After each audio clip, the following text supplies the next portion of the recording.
આ પ્રમાણે ભગવાને ભાઈઓનું અભિનંદન સ્વીકારીને તેમની સાથે અયોધ્યાપુરીમાં પ્રવેશ કર્યો. ત્યારે સંપૂર્ણ નગરી આનંદોત્સવથી પરિપૂર્ણ થઈ રહી હતી. રાજમહેલમાં પ્રવેશ કરીને તેમણે પોતાના માતા કૌશલ્યાજી, અન્ય માતાઓ, ગુરુજનો, બરાબરીના મિત્રો અને નાના મોટા બધાનું યથાયોગ્ય સન્માન કર્યું તથા તેમના દ્વારા કરાયેલા સન્માનનો સ્વીકાર કર્યો. શ્રી સીતાજી અને લક્ષ્મણજીએ પણ ભગવાનની સાથે સાથે બધાના પ્રતિ યથાયોગ્ય વ્યવહાર કર્યો. તે સમયે જેમ મૃત શરીરમાં પ્રાણોનો સંચાર થઈ જાય તે જ રીતે માતાઓ પોતાના પુત્રોના આગમનથી હર્ષિત થઈ ગયા. તેમણે પુત્રોને પોતાના ખોળામાં બેસાડ્યા અને નેત્રોના અશ્રુઓથી તેમનો અભિષેક કર્યો. ત્યારે તેમનો બધો શોક નિવૃત્ત થઈ ગયો.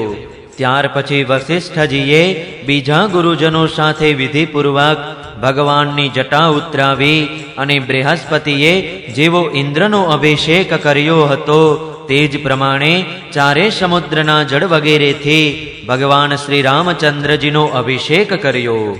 રાજ્યાભિષેક વખતે તીર્થોના જળથી મસ્તક સ્નાન કરીને સુંદર વસ્ત્રો, પુષ્પમાળાઓ અને અલંકારો ધારણ કર્યા.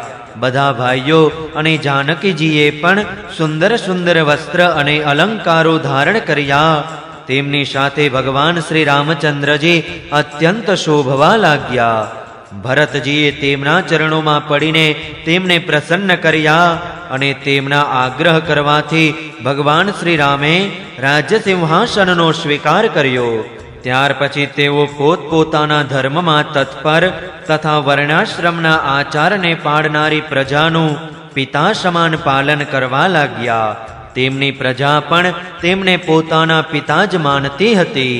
પરીક્ષિત, જ્યારે સમસ્ત પ્રાણીઓને સુખ આપવા વાળા પરમ ધર્મજ્ઞ ભગવાન શ્રી રામ રાજા થયા ત્યારે હતો તો ત્રેતાયુગ, પરંતુ સત્યયુગ જેવું લાગતું હતું. પરીક્ષિત, તે સમયે વનો, નદીઓ, પર્વતો, ભૂખંડો, દ્વીપો અને સમુદ્ર બધા જ પ્રજા માટે કામધેનુ જેવા સમસ્ત કામનાઓને પૂરી કરનારા બની રહ્યા હતા. ઇન્દ્રિયાતીત ભગવાન શ્રી રામચંદ્રજીના શાસન સમયે કોઈને માનસિક ચિંતા અથવા શારીરિક રોગો થતા ન હતા. વૃદ્ધાવસ્થા, દુર્બળતા, દુઃખ, શોક, ભય અને થાક નામ માત્રના પણ ન હતા. ત્યાં સુધી કે જે મરવા ઈચ્છતા ન હતા તેમનું મૃત્યુ પણ થતું ન હતું. ભગવાન શ્રી રામ એક પત્ની વ્રતધારી હતા. તેમનું ચરિત્ર અત્યંત પવિત્ર અને રાજર્ષિઓ જેવું હતું. તેઓ ગૃહસ્થોચિત સ્વધર્મનું શિક્ષણ આપવા માટે સ્વયં તે ધર્મનું આચરણ કરતા હતા. સતી શિરોમણી સીતાજી પોતાના પતિના હૃદયના ભાવને જાણતા હતા.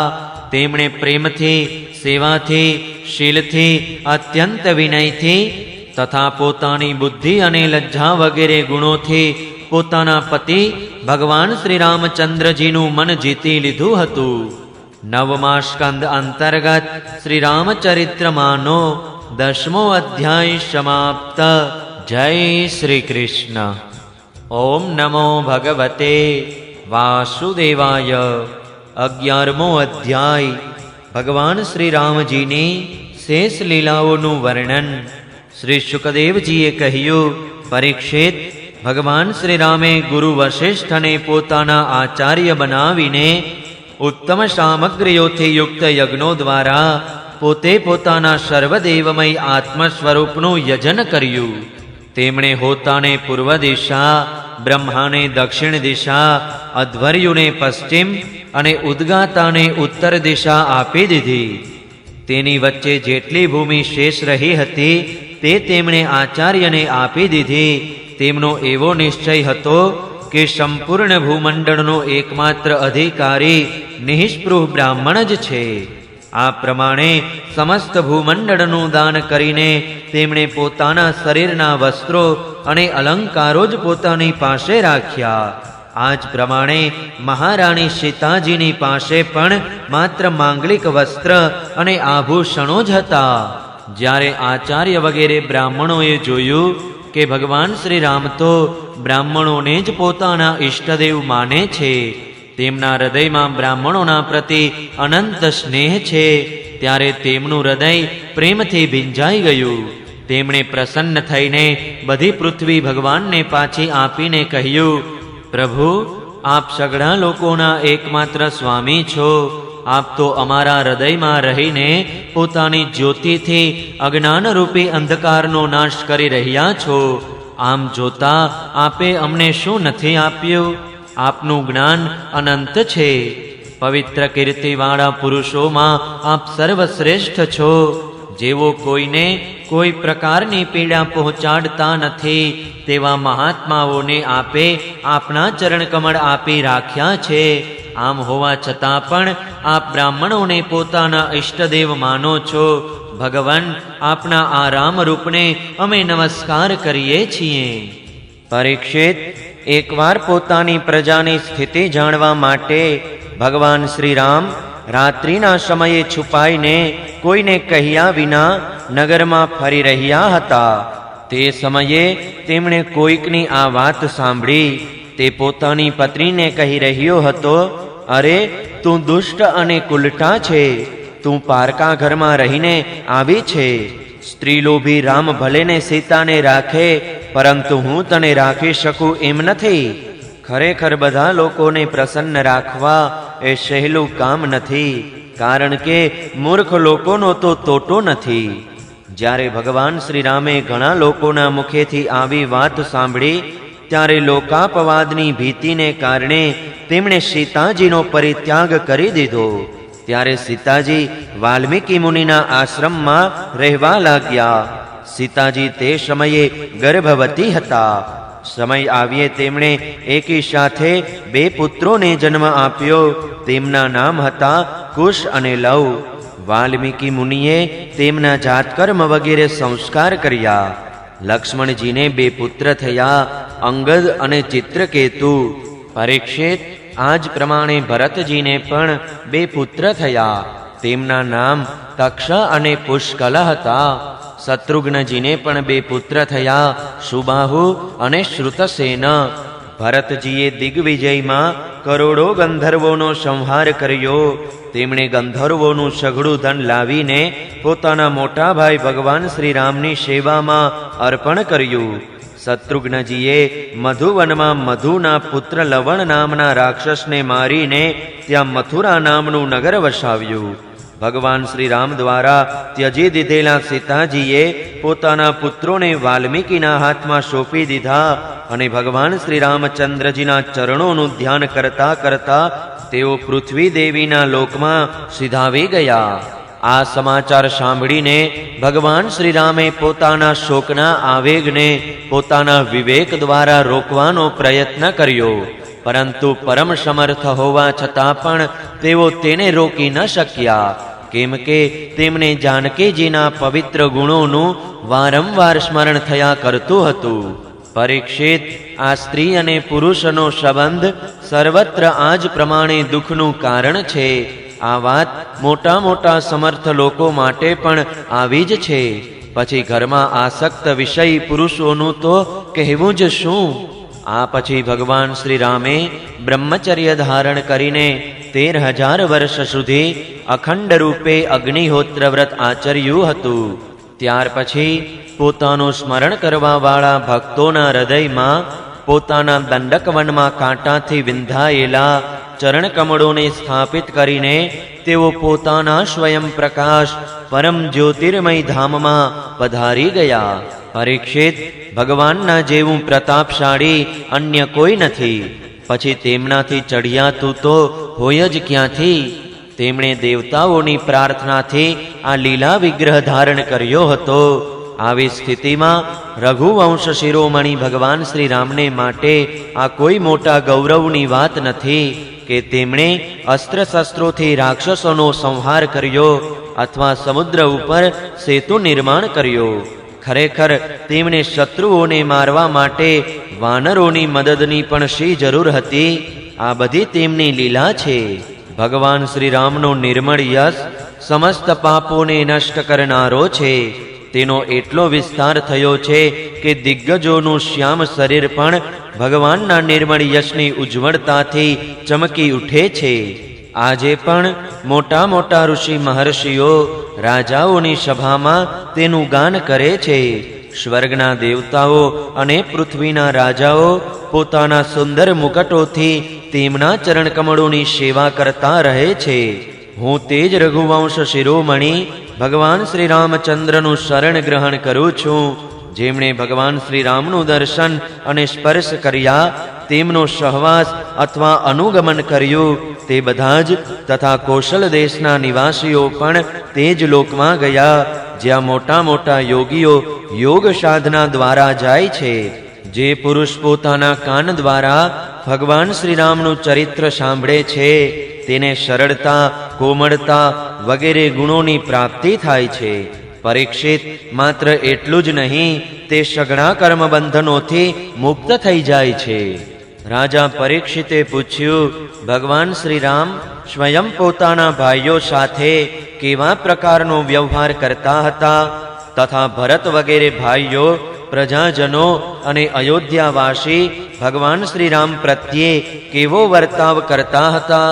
શ્રી સુખદેવજી કહે છે, ત્રિભુવનપતિ મહારાજ શ્રી રામે રાજ્ય સિંહાસન સ્વીકાર કર્યા પછી પોતાના ભાઈઓને દિગ્વિજયની આજ્ઞા આપી અને સ્વયં પોતાના નિજજનોને દર્શન આપતા રહીને પોતાના અનુચરો સાથે નગરની દેખરેખ રાખવા લાગ્યા. તે સમયે અયોધ્યાપુરીના માર્ગો સુગંધિત જળ અને હાથીઓના મદબિંદુઓથી સિંચાયેલા રહેતા હતા. એવું લાગતું હતું જાણે આ નગરી પોતાના સ્વામી શ્રી રામચંદ્રજીને જોઈને અત્યંત મદઘેલી બની ગઈ હોય. તેના મહેલો, દરવાજાઓ, સભાભવન, વિહાર સ્થાનો અને દેવાલયો વગેરેમાં સુવર્ણના કળશ રાખવામાં આવ્યા હતા અને અનેક સ્થાનોમાં પતાકાઓ લહેરાઈ રહી હતી. ફળથી લચેલી સોપારીઓના વૃક્ષો અને દીટા સહિત ફળવાળી કેળોથી અને જાત જાતની ધજાઓથી જાણે અયોધ્યા નગરી ઉત્તમ વસ્ત્ર પહેર્યા હોય તેવી તથા દર્પણોના અને પુષ્પમાળાઓના તોરણો બાંધવાથી ઉત્તમ રીતે શોભતી હતી. નગરવાસીઓ પોતાના હાથમાં જાત જાતની ભેટો લઈને ભગવાન પાસે આવતા અને તેમને પ્રાર્થના કરતા હતા કે હે દેવ, પહેલા આપ જ વરાહ રૂપે પૃથ્વીનો ઉદ્ધાર કર્યો હતો, હવે આપ જ આનું પાલન કરો.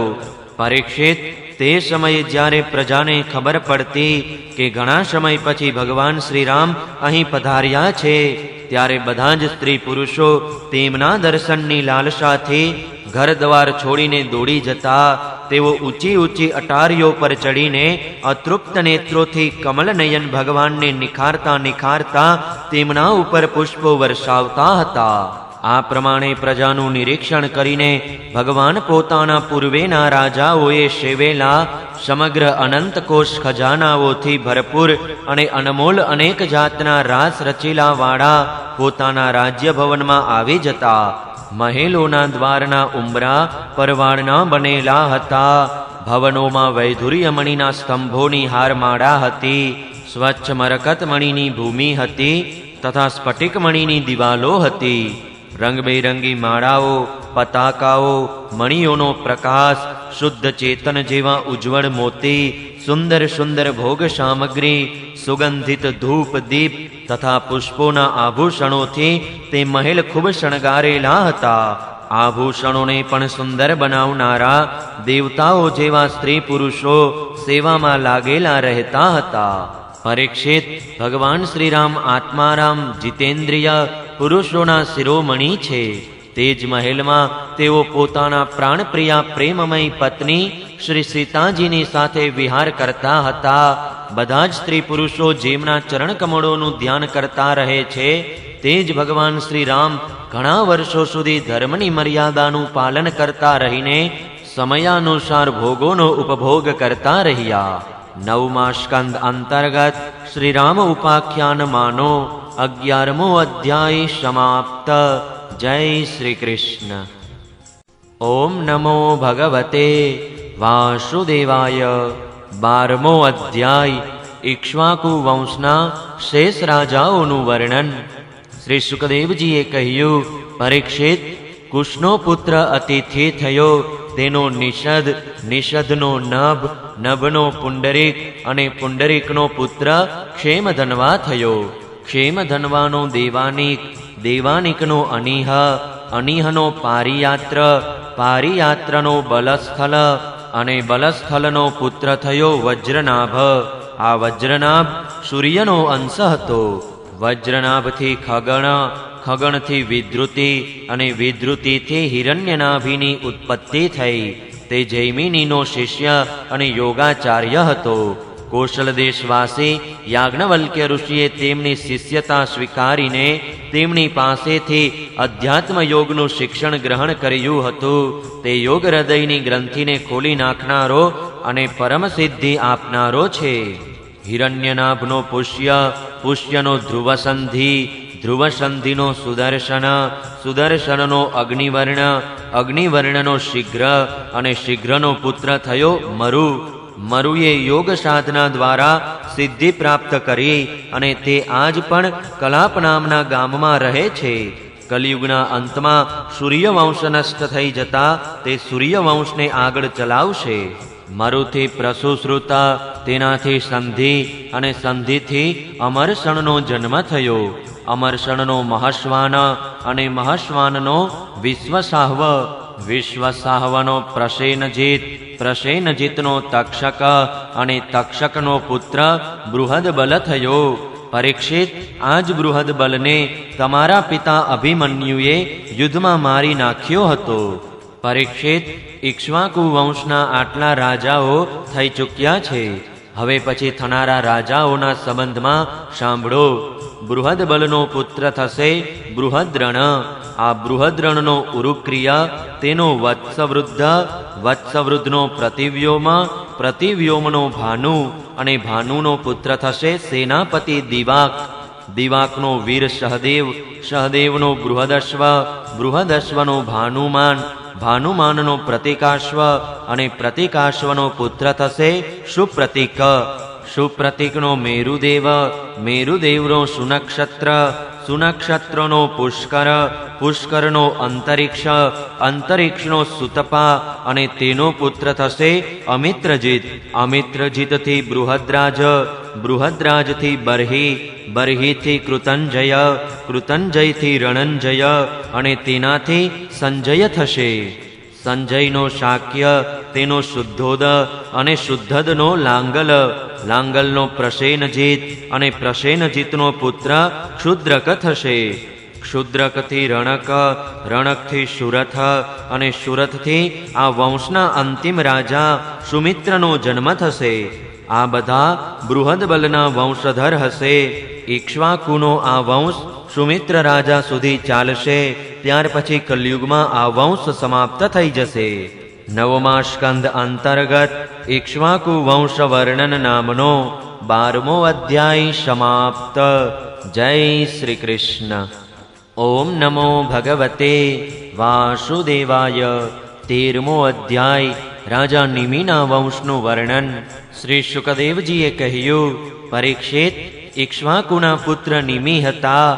તેમણે યજ્ઞો આરંભીને મહર્ષિ વસિષ્ઠજીનું યજ્ઞના ઋત્વિજ તરીકે વરણ કર્યું.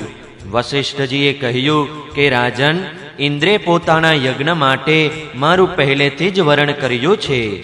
તેમનો યજ્ઞ પૂરો કરીને હું તમારી પાસે આવીશ.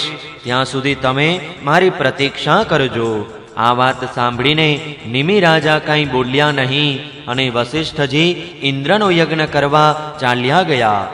વિચારશીલ નિમિએ એવું વિચારીને કે જીવન તો ક્ષણભંગુર છે, વિલંબ કરવો ઉચિત ન માન્યું અને યજ્ઞનો પ્રારંભ કરી દીધો. જ્યાં સુધી ગુરુ વસિષ્ઠ આવી ન જાય ત્યાં સુધીના સમય માટે તેમણે બીજા બ્રાહ્મણોનું ઋત્વિજ તરીકે વરણ કરી લીધું. ગુરુ વસિષ્ઠજી જ્યારે ઇન્દ્રનો યજ્ઞ સંપન્ન કરાવીને પાછા આવ્યા ત્યારે તેમણે જોયું કે તેમના શિષ્ય નિમિએ તો તેમની વાત ન માનીને યજ્ઞ પ્રારંભ કરી દીધો છે. ત્યારે તેમણે શાપ આપ્યો. નિમિને પોતાની વિચારશીલતા અને પંડિતાઈનું બહુ અભિમાન છે, તેથી તેનું શરીર નષ્ટ થઈ જાય. નિમિની દ્રષ્ટિએ વશિષ્ઠજીનો આ શાપ ધર્મને અનુકૂળ નહીં બલકે પ્રતિકૂળ હતો. તેથી તેમણે પણ શાપ આપી દીધો કે તમે લોભવશ પોતાના ધર્મનો આદર નથી કર્યો, તેથી તમારું શરીર પણ નષ્ટ થઈ જાય. આવું કહીને આત્મવિદ્યામાં નિપુણ નિમિએ પોતાના શરીરનો ત્યાગ કરી દીધો. પરીક્ષિત, આ બાજુ અમારા વૃદ્ધ પિતામહ વશિષ્ઠજીએ પણ પોતાના શરીરનો ત્યાગ કરીને મિત્રાવરુણને ત્યાં ઉર્વશીના ગર્ભથી જન્મ લીધો. રાજા નિમિના યજ્ઞમાં આવેલા શ્રેષ્ઠ મુનિઓએ રાજાના શરીરને સુગંધિત પદાર્થોમાં મૂકી દીધું. જ્યારે યજ્ઞ સત્રની સમાપ્તિ થઈ અને દેવતાઓ ત્યાં આવ્યા, ત્યારે યજ્ઞ કરાવી રહેલા બ્રાહ્મણોએ દેવતાઓને પ્રાર્થના કરી, મહાનુભાવો, આપ લોકો સમર્થ છો. જો તમે પ્રસન્ન હો તો રાજા નિમિનું આ શરીર જીવતું થઈ જાય. દેવતાઓએ કહ્યું, એવું જ થાવ. તે સમયે નિમિએ કહ્યું, મારે દેહનું બંધન ન જોઈએ. વિચારશીલ મુનિઓ પોતાની બુદ્ધિને ભગવાનમાં જ જોડી દે છે અને તેમના જ ચરણકમળોની ભક્તિ કરે છે. એકને એક દિવસ આ શરીર અવશ્ય છૂટી જશે. આવા ભયથી ગ્રસ્ત હોવાના લીધે તેઓ આ શરીરનો સંયોગ ક્યારેય ઈચ્છતા નથી. તેઓ તો મુક્ત થવા જ ઈચ્છે છે. તેથી હું હવે આ દુઃખ, શોક અને ભયનું મૂળ કારણ એવા આ શરીરને ધારણ કરવા ઈચ્છતો નથી. જેમ જળમાં રહેતી માછલીઓ માટે સર્વત્ર મૃત્યુ જ છે, તેમ આ શરીર માટે પણ સર્વત્ર મૃત્યુ જ મૃત્યુ છે. દેવતાઓએ કહ્યું, મુનિઓ, રાજા નિમિ શરીર વિના જ પ્રાણીઓના નેત્રોમાં પોતાની ઈચ્છા પ્રમાણે નિવાસ કરે. તેઓ ત્યાં રહીને સૂક્ષ્મ શરીર દ્વારા ભગવાનનું ચિંતન કરતા રહે. આંખના પોપચા ઉઘડે અને બંધ થાય, એનાથી રાજા નિમિના અસ્તિત્વની ખબર પડશે. ત્યાર પછી મહર્ષિઓએ એવો વિચાર કરીને કે રાજા ન રહેવાથી લોકોમાં અરાજકતા ફેલાઈ જશે, નિમિના શરીરનું મંથન કર્યું. તે મંથનથી એક કુમાર ઉત્પન્ન થયો. જન્મ લેવાના કારણે તેનું નામ જનક પડ્યું. વિદેહથી ઉત્પન્ન થવાના કારણે વૈદેહ અને મંથનથી ઉત્પન્ન થવાના કારણે તે જ બાળકનું નામ મિથિલ થયું. તેણે જ મિથિલાપુરી વસાવી.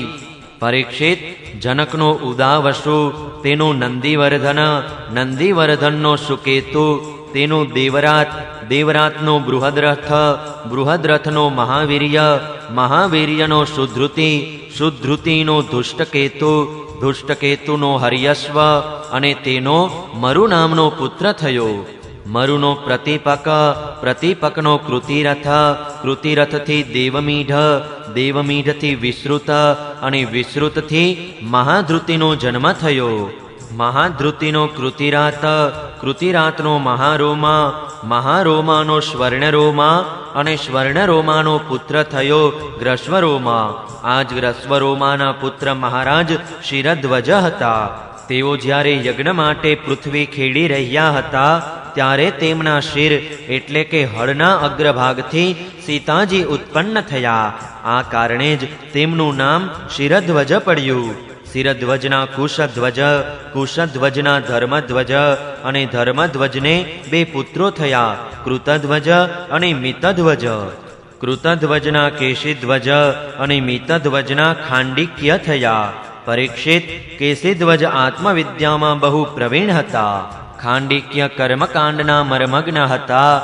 તેઓ કેશીધ્વજથી ભયભીત થઈને ભાગી ગયા.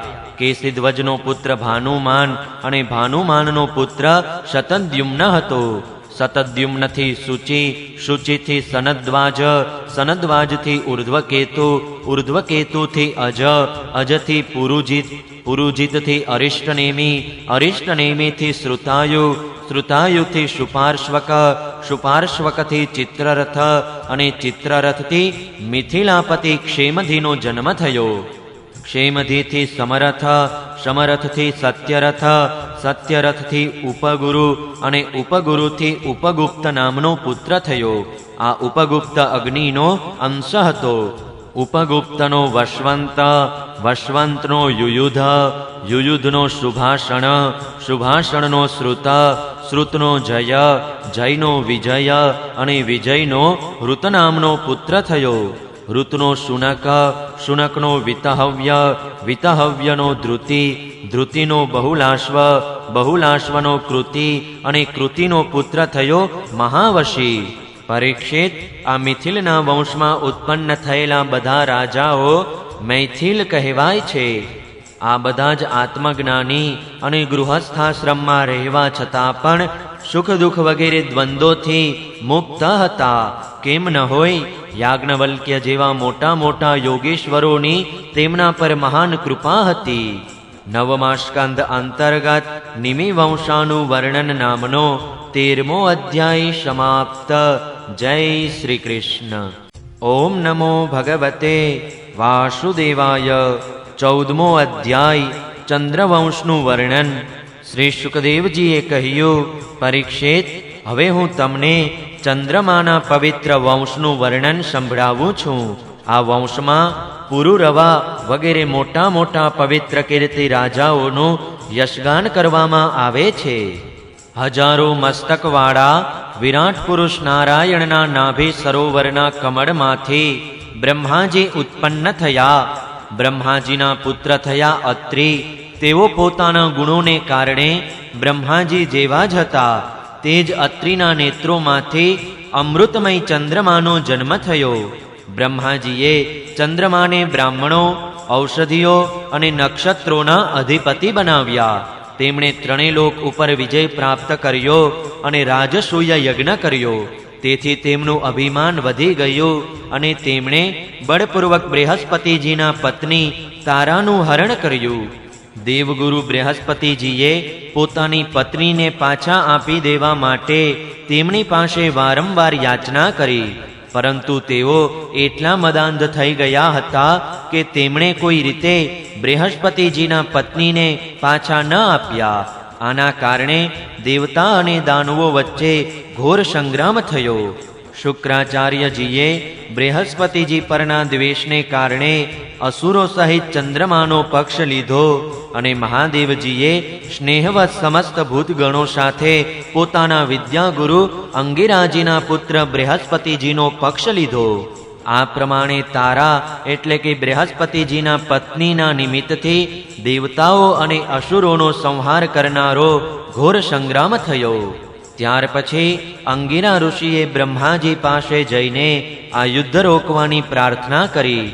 આથી બ્રહ્માજીએ ચંદ્રમાને બહુ ધમકાવ્યા, ફટકાર્યા. ત્યારે તારાને તેના પતિ બૃહસ્પતિજીને સોંપી દીધા. જ્યારે બૃહસ્પતિજીને ખબર પડી કે તારા તો ગર્ભવતી છે, ત્યારે તેમણે કહ્યું, દુષ્ટ સ્ત્રી, પરપુરુષના સ્થાપેલા ગર્ભને તારે મારા ક્ષેત્રમાંથી જલ્દી છોડી દેવો જોઈએ. તેનો તુરંત ત્યાગ કરી દે. ડરીશ નહીં, હું તને શાપ આપીને ભસ્મ કરતો નથી. કારણ કે એક તો તું સ્ત્રી છે અને બીજું મને પણ સંતાનની કામના છે. દેવી હોવાને કારણે તું નિર્દોષ પણ છે. પોતાના પતિની વાત સાંભળીને તારા અત્યંત લજ્જિત થઈ. તેણે સુવર્ણના જેવી કાંતિવાળો એક બાળક પોતાના ગર્ભથી અલગ કરી દીધો. તે બાળકને જોઈને ચંદ્રમા અને બૃહસ્પતિ બંને મોહિત થઈ ગયા અને બંને તેને પ્રાપ્ત કરવાની ઈચ્છા ધરાવવા લાગ્યા. હવે તેઓ એકબીજા સાથે ઉચ્ચ સ્વરે વિવાદ કરવા લાગ્યા કે આ પુત્ર મારો મનાય છે, મને મળવો જોઈએ, તમને ન મળે. ત્યારે ઋષિઓ અને દેવતાઓએ તારાને પૂછ્યું કે આ કોનો પુત્ર છે? પરંતુ લજ્જાવશ તારાએ કોઈ ઉત્તર ન આપ્યો. બાળકે પોતાની માતાની જૂઠી લજ્જાથી ક્રોધિત થઈને કહ્યું, અરે તું કહેતી કેમ નથી? તું તારું કુકર્મ મને જલ્દી બતાવી દે. તે વખતે બ્રહ્માજીએ તારાને એકાંતમાં બોલાવીને ઘણું ઘણું સમજાવીને પૂછ્યું. ત્યારે તારાએ કહ્યું, ચંદ્રમાનો. તેથી ચંદ્રમાએ તે બાળકને લઈ લીધો. પરીક્ષિત, બ્રહ્માજીએ તે બાળકનું નામ બુધ રાખ્યું, કેમ કે તેની બુદ્ધિ બહુ જ ગંભીર હતી. આવો પુત્ર મળી જવાથી ચંદ્રમાને ખૂબ આનંદ થયો.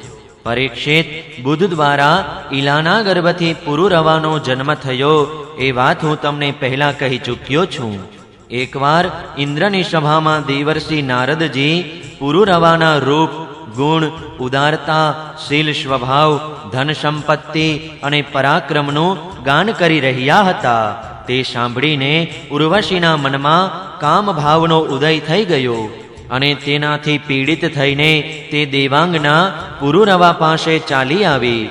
જોકે ઉર્વશીને મિત્રાવરુણના શાપથી જ મૃત્યુલોકમાં આવવું પડ્યું હતું, છતાં પુરુષ શિરોમણી પુરુરવા સાક્ષાત કામદેવની જ મૂર્તિ જેવા સુંદર છે. આ સાંભળીને સુરસુંદરી ઉર્વશીએ ધૈર્ય ધારણ કર્યું અને તે તેમની પાસે ચાલી આવી. દેવાંગના ઉર્વશીને જોઈને પુરુરવાના નેત્રો હર્ષથી ખીલી ઉઠ્યા. તેમના શરીરમાં રોમાંચ થઈ ગયો. તેમણે અત્યંત મધુર વાણીથી કહ્યું, રાજા પુરુરવાએ કહ્યું, સુંદરી, તારું સ્વાગત છે. બેસ, હું તારી શું સેવા કરું? તું મારી સાથે વિહાર કર અને આપણા બંનેનો આ વિહાર અનંતકાળ સુધી ચાલતો રહે. ઉર્વશીએ કહ્યું, રાજન, તમે સૌંદર્યની મૂર્તિ જેવા છો. ભલા એવી કોણ કામિની છે જેની દ્રષ્ટિ અને મન તમારામાં આસક્ત ન થઈ જાય? કેમ કે તમારી પાસે આવીને મારું મન તમારી સાથે વિલાસની ઈચ્છાથી પોતાનું ધૈર્ય ખોઈ બેઠું છે. રાજન, જે પુરુષ રૂપ, ગુણ વગેરેથી પ્રશંસનીય હોય છે તે જ સ્ત્રીઓને પસંદ હોય છે. તેથી હું તમારી સાથે અવશ્ય વિહાર કરીશ. પરંતુ મારા પ્રિય મહારાજ, મારી એક શરત છે. હું તમને અનામતના રૂપમાં ઘેટાના 2 બચ્ચા સોંપું છું. તમે તેની રક્ષા કરજો. વીર શિરોમણી, હું માત્ર ઘીનો જ આહાર કરીશ અને સહવાસ સિવાય બીજા કોઈ પણ સમયે હું તમને વસ્ત્રથી વિભૂષિત જ જોઈશ. પરમ મનસ્વી પુરુરવાએ બહુ સારું એમ કહી તેની શરત સ્વીકારી લીધી. અને ફરી ઉર્વશીએ કહ્યું, તમારું આ સૌંદર્ય અદ્ભુત છે. પુરુરવાએ કહ્યું, દેવી, તમારો ભાવ અલૌકિક છે. એ તો સમસ્ત માનવવૃષ્ટિને મોહિત કરનારો છે. અને હે દેવી, કૃપા કરીને તમે સ્વયં અહીં આવ્યા છો, પછી એવો કોણ મનુષ્ય છે જે તમને ન સ્વીકારે? પરીક્ષિત, ત્યારે ઉર્વશી કામશાસ્ત્ર પ્રમાણે પુરુષ શ્રેષ્ઠ પુરુરવા સાથે વિહાર કરવા લાગી. એ બંને દેવતાઓના વિહાર સ્થાનો ચૈત્રરથ, નંદનવન વગેરે ઉપવનોમાં સ્વચ્છંદ વિહાર કરવા લાગ્યા. દેવી ઉર્વશીના અંગમાંથી કમલકેસર જેવી સુગંધ નીકળતી હતી. તેની સાથે રાજા પુરુરવાએ ઘણા વર્ષો સુધી આનંદ વિહાર કર્યો. તેઓ ઉર્વશીનું સુવાસિત મુખ જોઈને પોતાની સુધબુધ ખોઈ બેઠા હતા. અહીં સ્વર્ગમાં જ્યારે ઇન્દ્રએ ઉર્વશીને જોઈ નહીં, ત્યારે તેને લાવવા માટે ઇન્દ્રએ ગંધર્વોને મોકલ્યા અને કહ્યું, ઉર્વશી વિના મને આ સ્વર્ગનો સભા મંડપ નીરસ લાગે છે. તે ગંધર્વો મધ્યરાત્રિના ઘોર અંધકારમાં ત્યાં ગયા અને રાજાની પાસે અનામત તરીકે રાખેલા 2 ઘેટાં ચોરીને ભાગી ગયા. ઉર્વશીએ જ્યારે ગંધર્વો દ્વારા લઈ જવાતા પોતાના પુત્ર જેવા પ્રિય 2 ઘેટાઓની બે સાંભળી ત્યારે તે બોલી ઉઠી કે અરે, આ કાયરને મેં મારો સ્વામી બનાવીને હું મરાઈ ગઈ. આ નપુંસક પોતાને મોટો વીર માને છે. આ મારા ઘેટાને પણ ન બચાવી શક્યો. આના પર વિશ્વાસ મૂકવાને લીધે લૂંટારાઓ મારા બચ્ચાને લૂંટીને લઈ જઈ રહ્યા છે. હું તો મરી ગઈ. જુઓ તો ખરા, આ દિવસે તો પુરુષ જેવો છે, પરંતુ રાત્રિના સમયે સ્ત્રીઓની જેમ ડરપોક થઈને સૂઈ રહે છે. પરીક્ષિત, જેમ હાથીને કોઈ અંકુશથી વિંધી નાખે, તે જ રીતે ઉર્વશીએ તેના વાગબાણોથી રાજાને વિંધી નાખ્યો. રાજા પુરુરવાને અત્યંત ક્રોધ આવ્યો અને હાથમાં તલવાર લઈને જે અવસ્થામાં સૂતા હતા તે અવસ્થામાં તેઓ તે તરફ દોડી ગયા. ગંધર્વોએ રાજાને આવતા જોઈને તે ઘેટાઓને તો ત્યાં છોડી દીધા અને સ્વયં વીજળીની જેમ પ્રકાશ પાથરવા લાગ્યા. જ્યારે રાજા પુરુરવા ઘેટાને લઈને પાછા આવ્યા, ત્યારે ઉર્વશીએ તે પ્રકાશમાં રાજાને વસ્ત્રાભૂષણ ધારણ કર્યા વિનાની અવસ્થામાં જોઈ લીધા. બસ તે તુરત જ તેમને છોડીને ચાલી ગઈ. પરીક્ષિત, રાજા પુરુરવાએ જ્યારે પોતાના શયનખંડમાં પોતાની પ્રિયતમા ઉર્વશીને જોઈ નહીં, તો તેઓ ઉદાસ થઈ ગયા. તેમનું ચિત્ત ઉર્વશીમાં જ રહેલું હતું. તેઓ ઉર્વશી માટે શોકમગ્ન થઈ ગયા અને ઉન્મત્તની જેમ પૃથ્વી પર આમ તેમ ભટકવા લાગ્યા. એક દિવસ કુરુક્ષેત્રમાં સરસ્વતી નદીના કિનારે ઉર્વશી અને તેની 5 પ્રસન્ન વદના સખીઓને તેમણે જોઈ અને ખૂબ મધુર વાણીમાં કહ્યું, પ્રિયા, ક્ષણભર ઊભી રહે, એકવાર મારી વાત માની લે. નિષ્ઠુર, હવે આજે તો મને સુખી કર્યા વિના જઈશ નહીં. આવ, આપણે બંને કંઈક વાતો તો કરી લઈએ. દેવી, હવે આ શરીર પર તારી કૃપા દ્રષ્ટિ રહી નથી, તેથી તેને તે દૂર ફેંકી દીધું છે. તેથી મારું આ સુંદર શરીર હવે અહીં જ ઢગલો થઈ જશે અને ગીધ વરુઓ તેને ખાઈ જશે. ઉર્વશીએ કહ્યું, રાજન, તમે પુરુષ છો, આ પ્રમાણે મરશો નહીં. જુઓ, આ વરુઓ ખરેખર તમને ખાઈ ન જાય. સ્ત્રીઓ કોઈની મિત્ર હોતી નથી. સ્ત્રીઓનું હૃદય અને વરુઓનું હૃદય બિલકુલ એક સરખું હોય છે. સ્ત્રીઓ નિર્દય હોય છે. ક્રૂરતા તો તેમનામાં સ્વાભાવિક રીતે જ હોય છે. નાની સરખી વાતમાં ચીડાઈ જાય છે અને પોતાના સુખ માટે મોટા મોટા સાહસોના કામ કરી બેસે છે. થોડા સરખા સ્વાર્થ માટે વિશ્વાસ આપીને પોતાના પતિ અને ભાઈઓને મારી નાખે છે. એમના હૃદયમાં સુહૃદય ભાવ તો હોતો જ નથી. ભલા ભોળા લોકોને ખોટો ખરો વિશ્વાસ આપીને શહેરી નાખે છે અને નવા નવા પુરુષોની લાલચમાં કુલટા અને સ્વેચ્છાચારી બની જાય છે. રાજન, તમે ધૈર્ય ધારણ કરો, તમે રાજેશ્વર છો. ગભરાઓ નહીં. દર વર્ષે એક રાત તમે મારી સાથે રહેશો, ત્યારે મારાથી બીજા સંતાનો તમને પ્રાપ્ત થશે. રાજા પુરુરવાએ જોયું કે ઉર્વશી ગર્ભવતી છે, તેથી તેઓ પોતાની રાજધાનીમાં પાછા વળ્યા.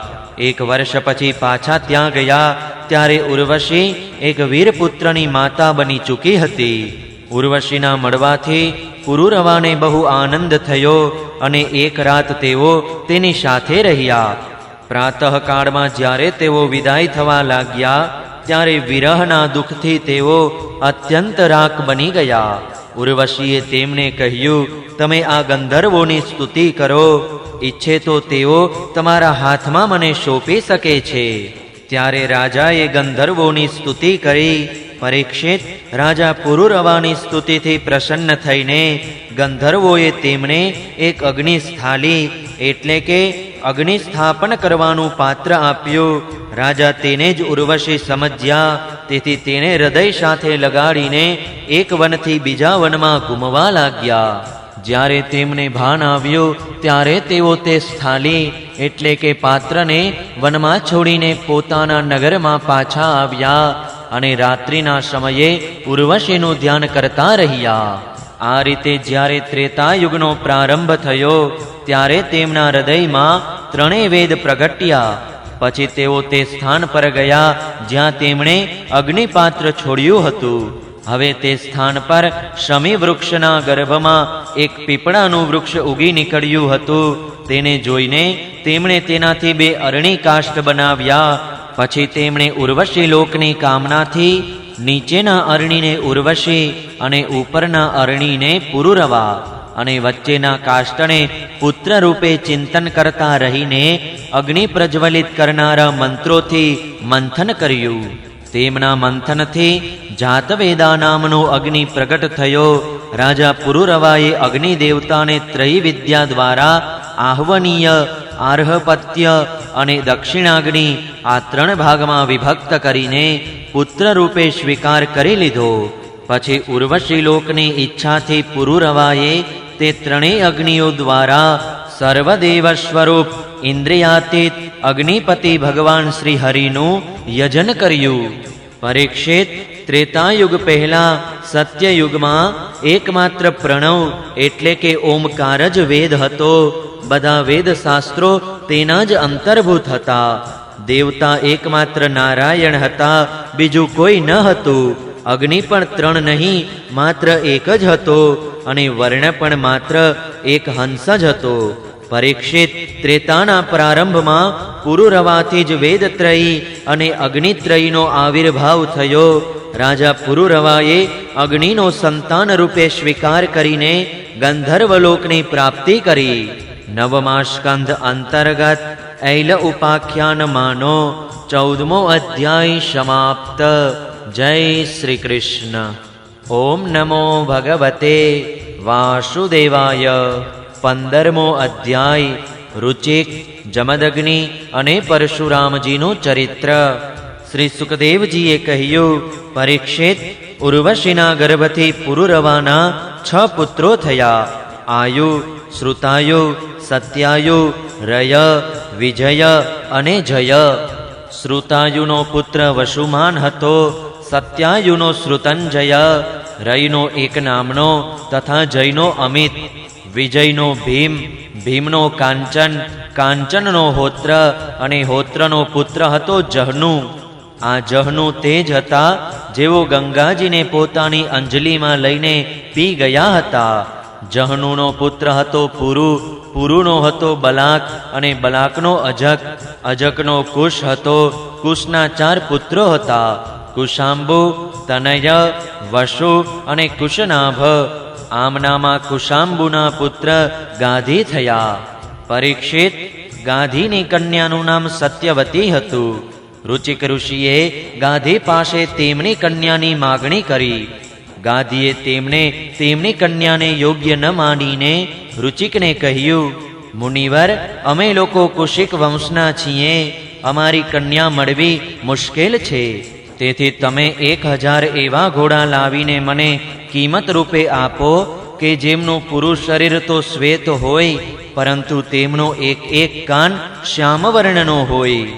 જ્યારે ગાધીએ આવી વાત કહી ત્યારે રુચિક મુનિ તેમનો આશ્રય સમજી ગયા અને વરુણ પાસે જઈને તેવા જ ઘોડા લઈ આવ્યા અને તે ગાધીને આપીને તેમની કન્યા સત્યવતી સાથે લગ્ન કરી લીધા.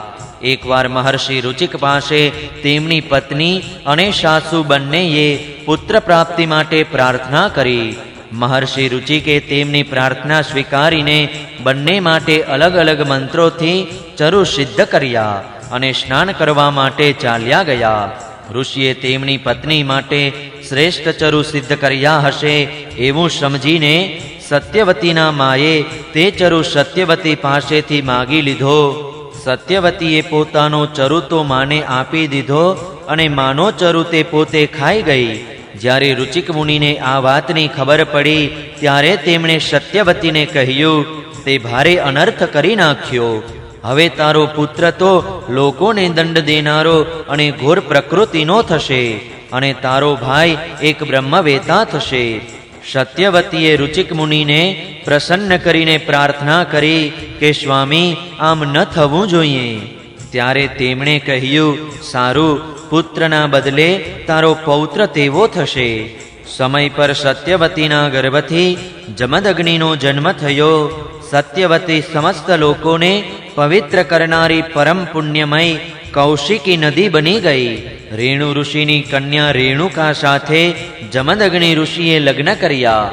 રેણુકાના ગર્ભથી જમદગ્નિ ઋષિના વસુમાન વગેરે ઘણા પુત્રો થયા. તેમનામાં પરશુરામજી સૌથી નાના હતા. તેમની કીર્તિ સંપૂર્ણ સંસારમાં પ્રસિદ્ધ છે. કહે છે કે હૈહય વંશનો અંત કરવા માટે સ્વયં ભગવાને જ પરશુરામના રૂપમાં અંશાવતાર લીધો હતો.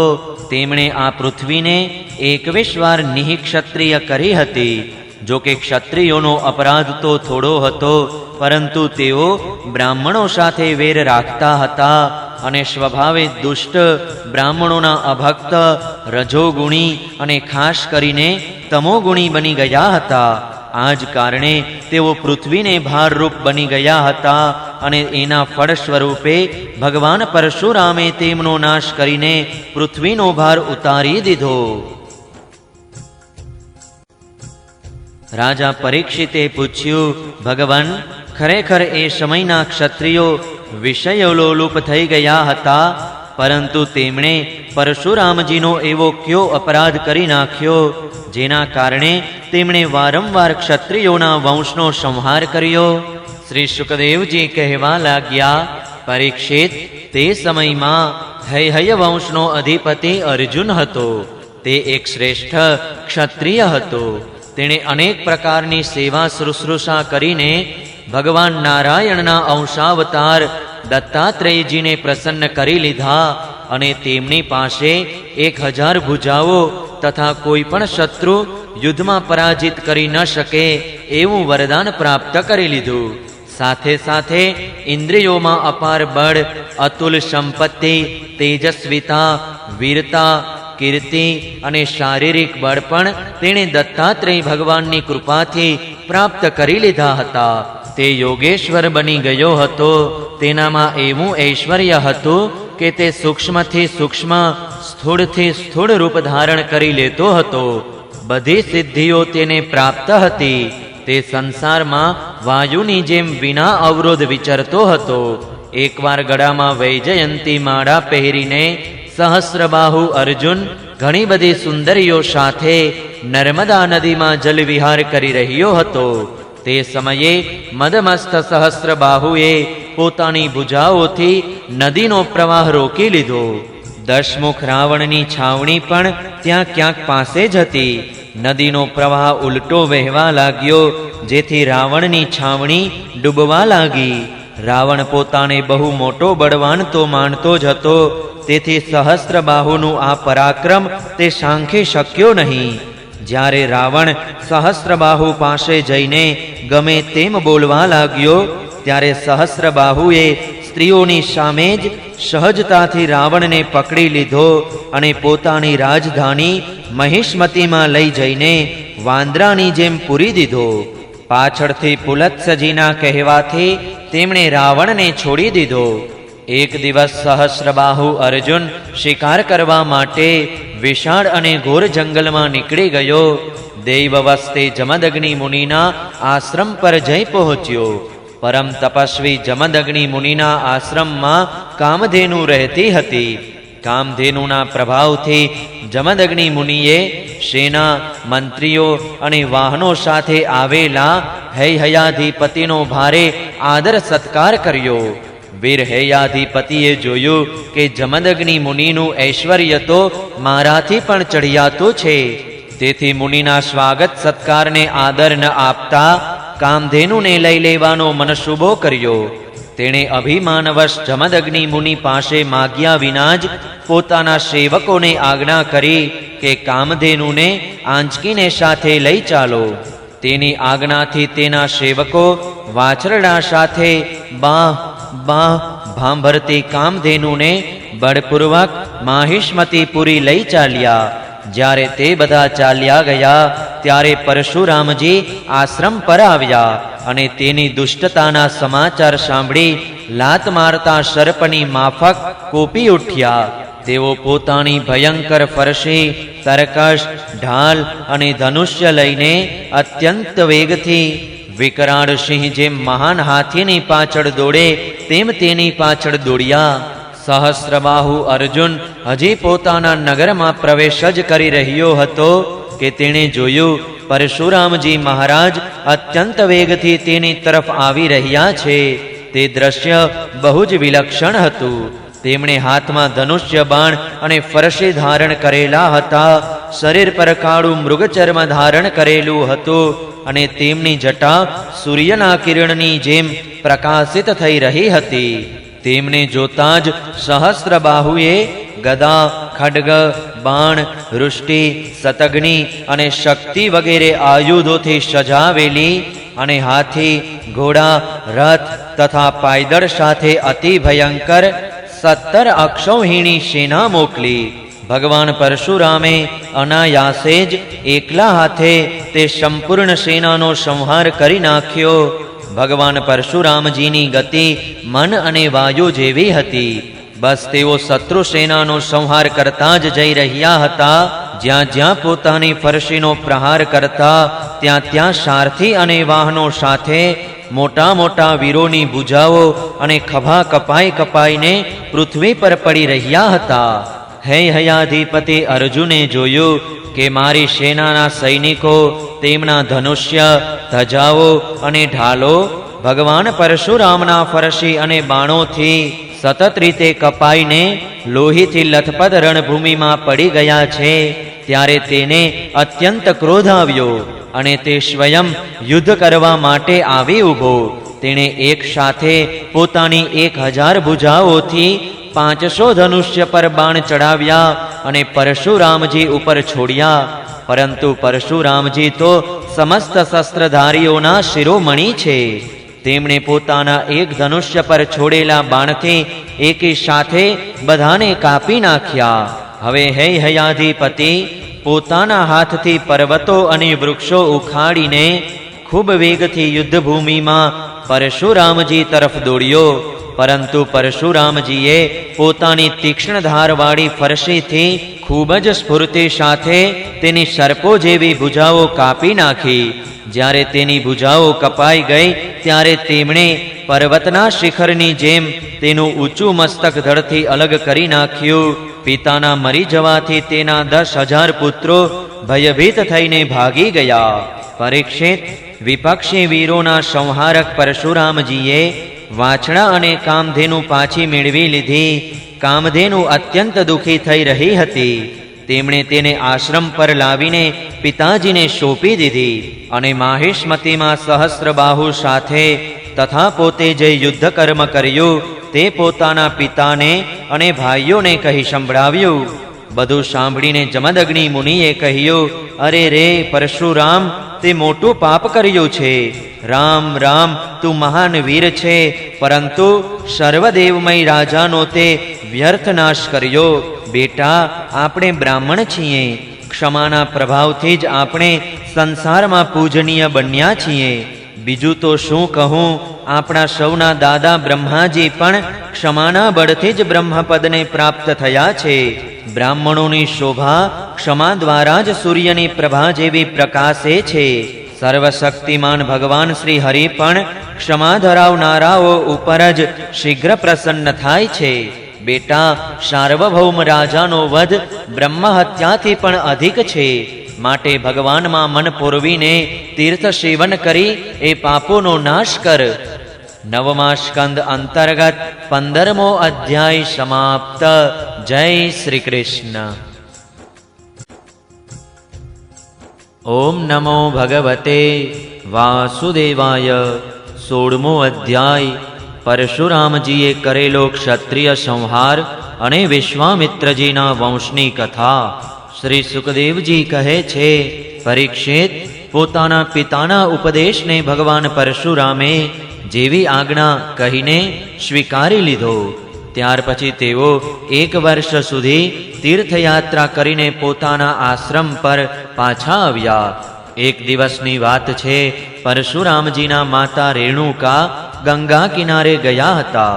ત્યાં તેમણે જોયું કે ગંધર્વરાજ ચિત્રરથ કમળની માળા પહેરીને અપ્સરાઓ સાથે વિહાર કરી રહ્યો છે.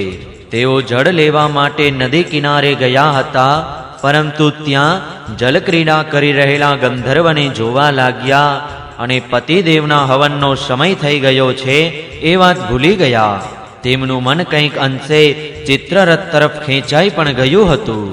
હવનનો સમય વીતી ગયો એવું જાણીને તેઓ મહર્ષિ જમદગ્નિના શાપથી ભયભીત થઈને તુરંત ત્યાંથી આશ્રમ પર ચાલી આવ્યા. જળનો કળશ મહર્ષિની સામે મૂકીને હાથ જોડીને ઊભા રહ્યા. જમદગ્નિ મુનિએ તેમના પત્નીનો માનસિક વ્યભિચાર જાણી લીધો અને ક્રોધિત થઈને કહ્યું, મારા પુત્રો, આ પાપીણીને મારી નાખો. પરંતુ તેમના કોઈ પણ પુત્રે તેમની તે આજ્ઞાનો સ્વીકાર ન કર્યો. ત્યાર પછી પિતાની આજ્ઞાથી પરશુરામજીએ માતાની સાથે બધા ભાઈઓને પણ મારી નાખ્યા. તેનું કારણ એ હતું કે પરશુરામજી તેમના પિતાના યોગ અને તપનો પ્રભાવ સારી રીતે જાણતા હતા. પરશુરામજીના આ કાર્યથી સત્યવતી નંદન મહર્ષિ જમદગ્નિ ખૂબ પ્રસન્ન થયા અને તેમણે કહ્યું, બેટા, તારી જે ઈચ્છા હોય તે વરદાન માગી લે.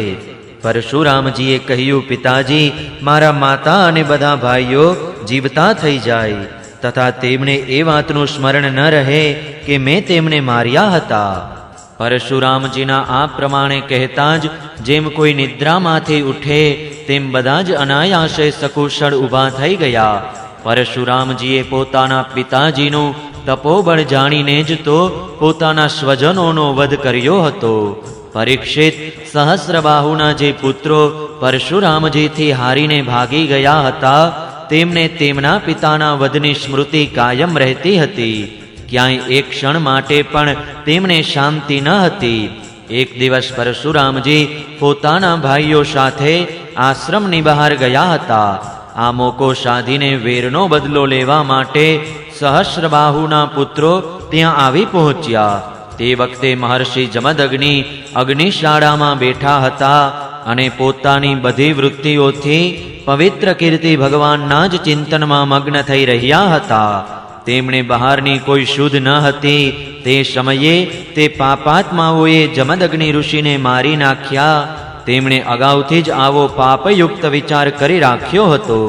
પરશુરામના માતા રેણુકા ખૂબ જ દીનતાથી તેમને પ્રાર્થના કરી રહ્યા હતા, પરંતુ તે બધાએ તેમની કોઈ વાત માની નહીં. તેઓ બળજબરીથી મહર્ષિ જમદગ્નિનું મસ્તક કાપીને લઈ ગયા. પરીક્ષિત, ખરેખર તે નીચ ક્ષત્રિયો અત્યંત ક્રૂર હતા. સતી રેણુકા દુઃખ અને શોકથી વ્યાકુળ થઈ છાતી કૂટવા અને જોર જોરથી રડવા લાગી. પરશુરામ, બેટા પરશુરામ, જલ્દી આવ. પરશુરામજીએ ઘણા દૂરથી માતાનું હા રામ આવું કરુણા ક્રંદન સાંભળી લીધું. તેઓ ખૂબ જ જલ્દીથી આશ્રમ પર દોડી આવ્યા અને ત્યાં આવીને જોયું કે પિતાજીને મારી નાખવામાં આવ્યા છે. પરીક્ષિત, તે સમયે પરશુરામજીને ઘણું દુઃખ થયું. સાથે સાથે ક્રોધ, અહિષ્ણુતા, માનસિક પીડા અને શોકના વેગથી અત્યંત મોહિત થઈ પરશુરામ વિલાપ કરવા લાગ્યા. હાય પિતાજી, આપ તો મોટા મહાત્મા હતા, ધર્મના સાચા પૂજારી હતા. આપ અમને છોડીને સ્વર્ગે ચાલ્યા ગયા. આ પ્રમાણે વિલાપ કરીને તેમણે પિતાનું શરીર તો ભાઈઓને સોંપી દીધું અને પોતે હાથમાં ફરસી લઈને ક્ષત્રિયોનો સંહાર કરી નાખવાનો નિશ્ચય કર્યો.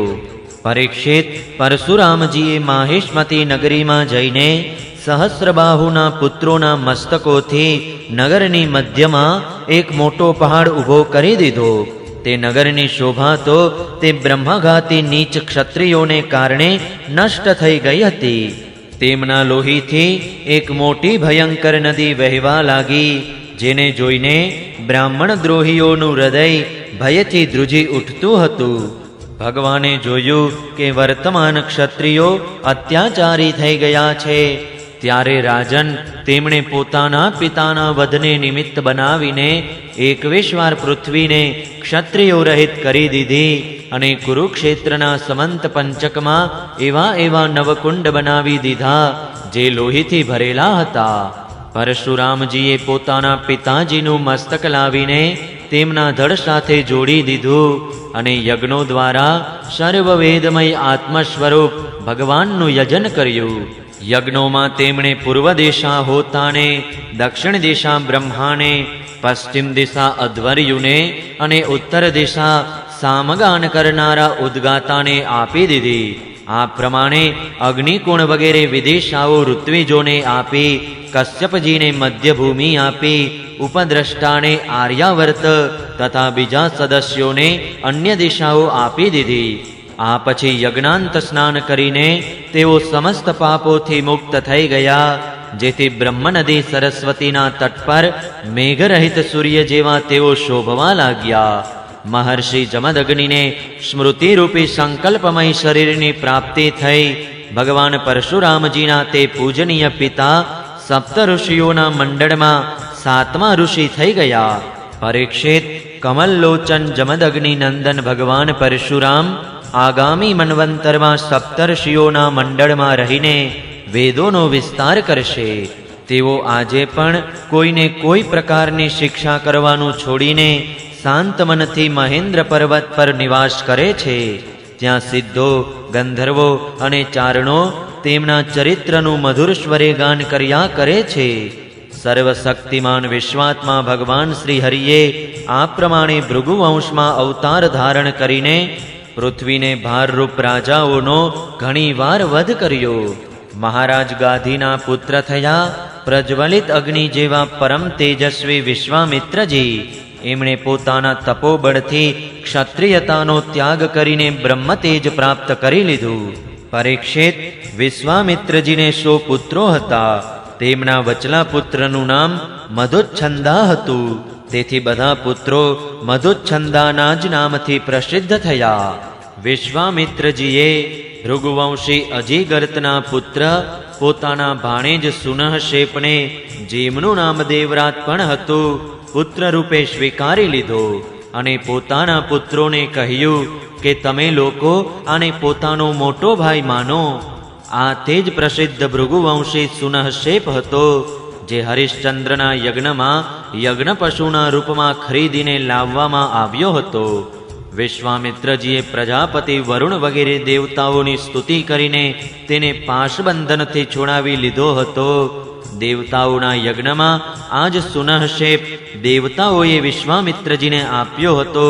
તેથી દેવૈહિ રાતઃ આ વ્યુત્પત્તિ અનુસાર ગાધી વંશમાં આ તપસ્વી દેવરાતના નામથી પ્રખ્યાત થયો.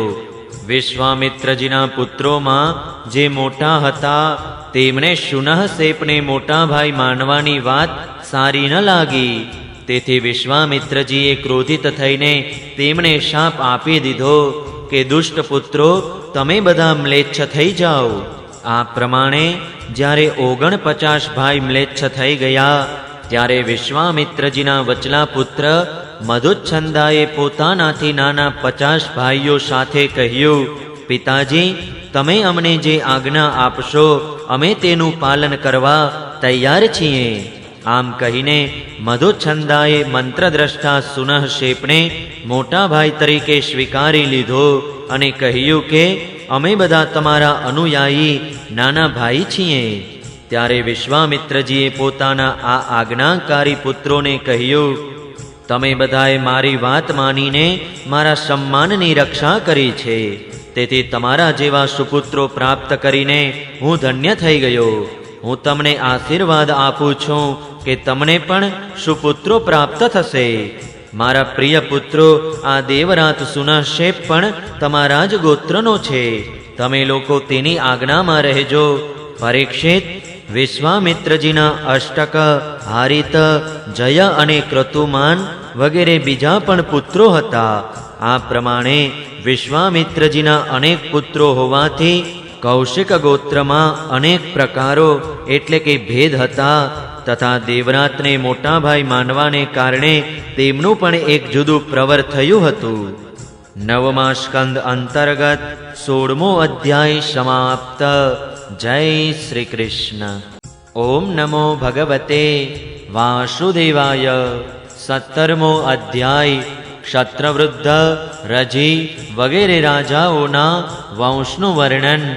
શ્રી શુકદેવજી કહે છે, પરીક્ષિત, રાજેન્દ્ર પુરુરવાનો એક પુત્ર હતો આયુ. તેને 5 પુત્રો થયા. નહુષ, ક્ષત્રવૃદ્ધ, રજી, શક્તિશાળી રંભ તથા અનેના. હવે ક્ષત્રવૃદ્ધનો વંશ સાંભળો. ક્ષત્રવૃદ્ધના પુત્ર હતા સુહોત્ર. સુહોત્રને 3 પુત્રો થયા, કાશ્ય, કુશ અને ગૃત્સમદ. ગૃત્સમદનો પુત્ર થયો સુનક. આ જ સુનકના પુત્ર ઋગ્વેદીઓમાં શ્રેષ્ઠ મુનિવર શૌનકજી થયા. કાશ્યનો પુત્ર કાશી, કાશીનો રાષ્ટ્ર, રાષ્ટ્રનો દીર્ઘતમા અને દીર્ઘતમાના ધનવંતરી. આ જ આયુર્વેદના પ્રવર્તક છે.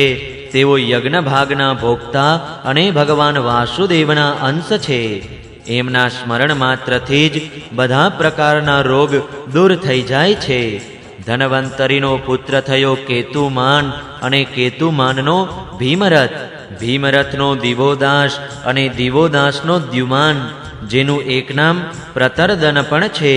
આ જ દ્યુમાન શત્રુજીત, વત્સ, ઋતધ્વજ અને કુવલયાશ્વના નામથી પણ પ્રસિદ્ધ છે. દ્યુમાનના જ પુત્ર અલર્ક વગેરે થયા. પરીક્ષિત, અલર્ક સિવાય બીજા કોઈ રાજાએ 66,000 વર્ષ સુધી યુવાન રહીને પૃથ્વીનું રાજ્ય ભોગવ્યું નથી. અલર્કનો પુત્ર થયો સંતતિ, સંતતિનો સુનીત, સુનીતનો સુકેતન, સુકેતનનો ધર્મકેતુ અને ધર્મકેતુનો સત્યકેતુ, સત્યકેતુથી ધુષ્ટકેતુ, ધુષ્ટકેતુથી રાજા સુકુમાર, સુકુમારથી વિતિહોત્ર, વિતિહોત્રથી ભર્ગ અને ભર્ગથી રાજા ભાર્ગભૂમિનો જન્મ થયો. આ બધા જ ક્ષત્રવૃદ્ધના વંશમાં કાશીથી ઉત્પન્ન થયેલા રાજાઓ હતા. રંભના પુત્રનું નામ હતું રભસ, તેનાથી ગંભીર અને ગંભીરથી અક્રિયનો જન્મ થયો. અક્રિયની પત્નીથી બ્રાહ્મણ વંશ ચાલ્યો. હવે અનેનાનો વંશ સાંભળો. અનેનાનો પુત્ર હતો શુદ્ધ, શુદ્ધનો શુચિ, શુચિનો ત્રિકકુદ અને ત્રિકકુદનો ધર્મસારથી, ધર્મસારથીના પુત્ર હતા શાંતરય. શાંતરય આત્મજ્ઞાની હોવાના કારણે કૃતકૃત્ય હતા. એમને સંતાનની આવશ્યકતા ન હતી. પરીક્ષિત, આયુના પુત્ર રજીના અત્યંત તેજસ્વી 500 પુત્ર હતા. દેવતાઓની પ્રાર્થનાથી રજીએ દૈત્યોનો વધ કરીને ઇન્દ્રને સ્વર્ગનું રાજ્ય આપ્યું. પરંતુ દેવતાઓ પોતાના પ્રહલાદ વગેરે શત્રુઓથી ભયભીત રહેતા હતા. તેથી તેમણે સ્વર્ગ પાછું રજીને આપી દીધું અને તેમના ચરણ પકડીને તેમને જ પોતાની સુરક્ષાનો ભાર પણ સોંપી દીધો. જ્યારે રજીનું મૃત્યુ થઈ ગયું ત્યારે ઇન્દ્રના માગવા છતાં પણ રજીના પુત્રોએ સ્વર્ગ આપ્યું નહીં. તેઓ પોતે યજ્ઞનો ભાગ પણ ગ્રહણ કરવા લાગ્યા. ત્યારે ગુરુ બૃહસ્પતિજીએ ઇન્દ્રની પ્રાર્થનાથી અભિચાર વિધિથી હવન કર્યો. તેથી તેઓ ધર્મ માર્ગથી ભ્રષ્ટ થઈ ગયા. ત્યારે ઇન્દ્રએ અનાયાસે જ તે બધા રજીના પુત્રોને મારી નાખ્યા. તેઓમાંથી કોઈ પણ ન બચ્યું.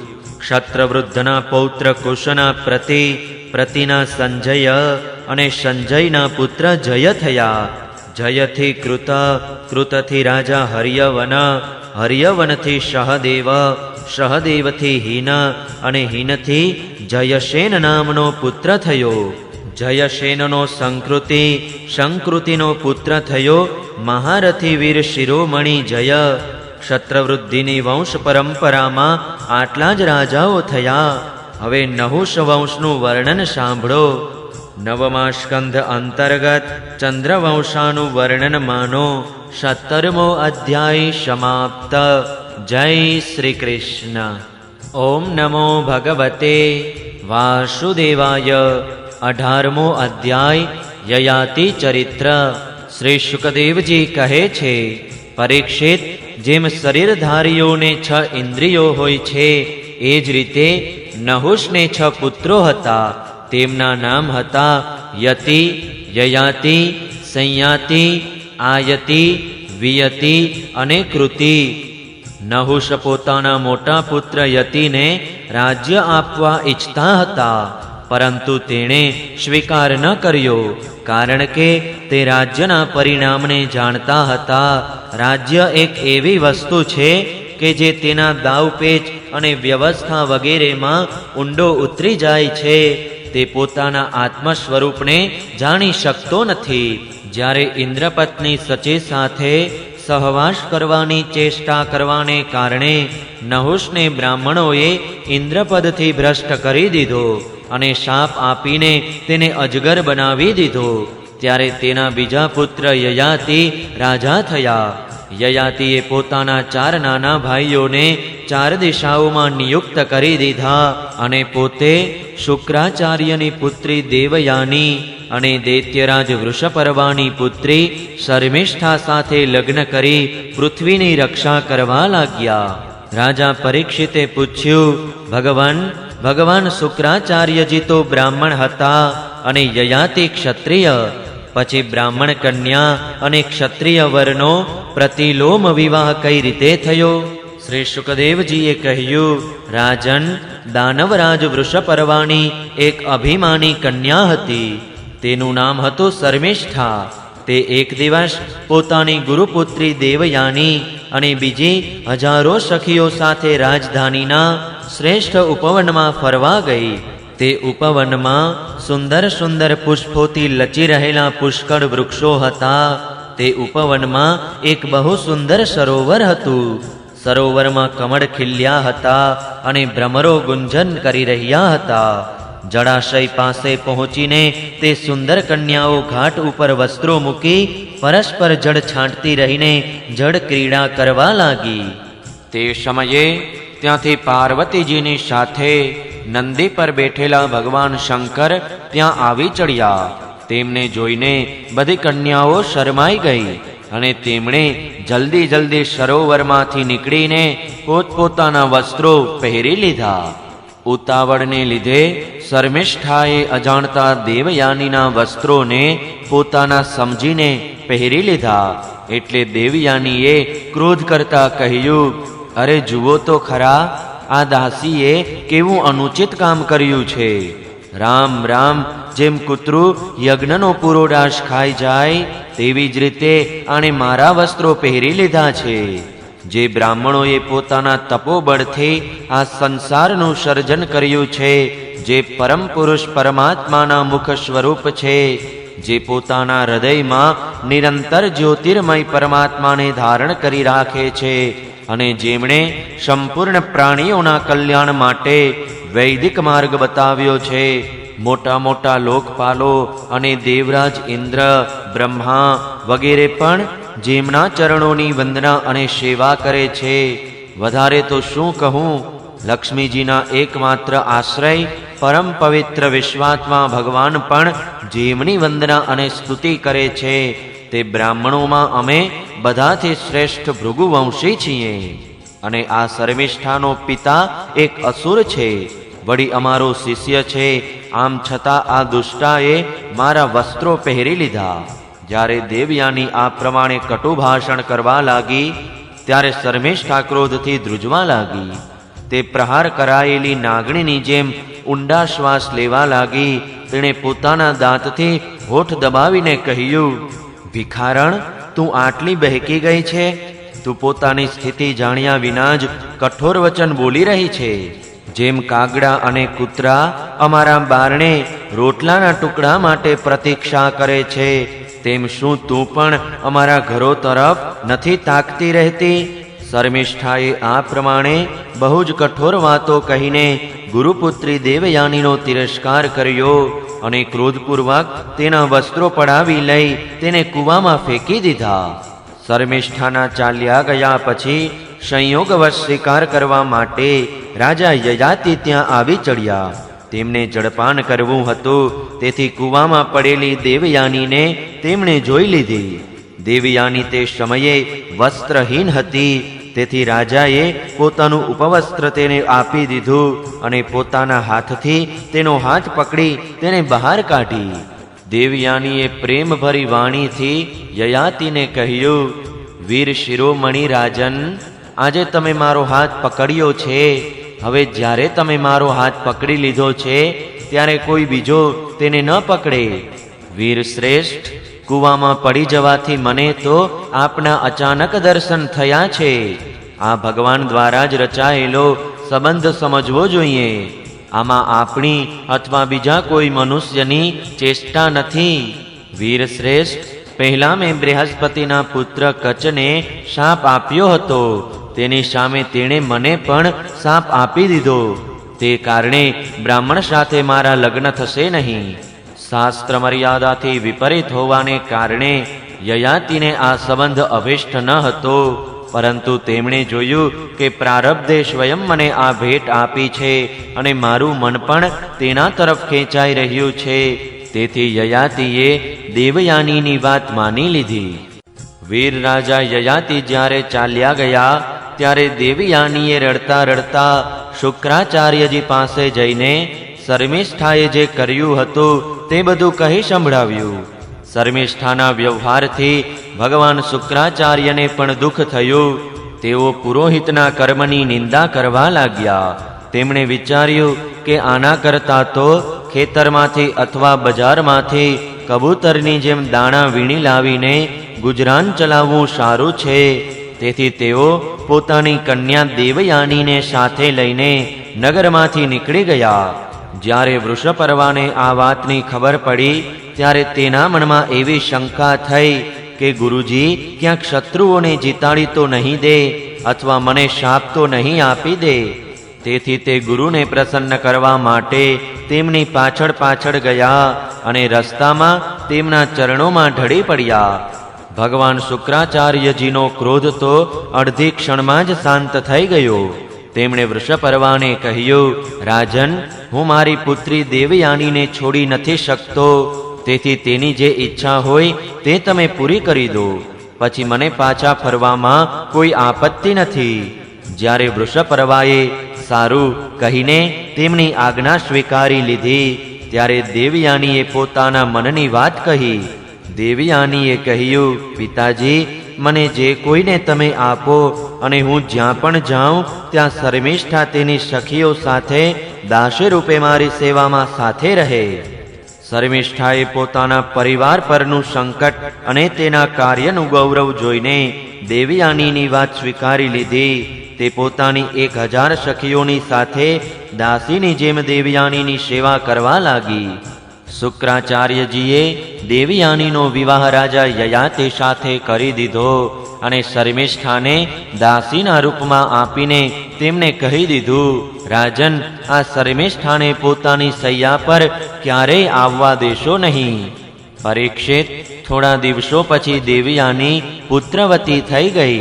તેને પુત્રવતી જોઈને એક દિવસ શર્મિષ્ઠાએ પણ પોતાના ઋતુકાળમાં દેવયાનીના પતિ યયાતિ પાસે એકાંતમાં સહવાસની યાચના કરી.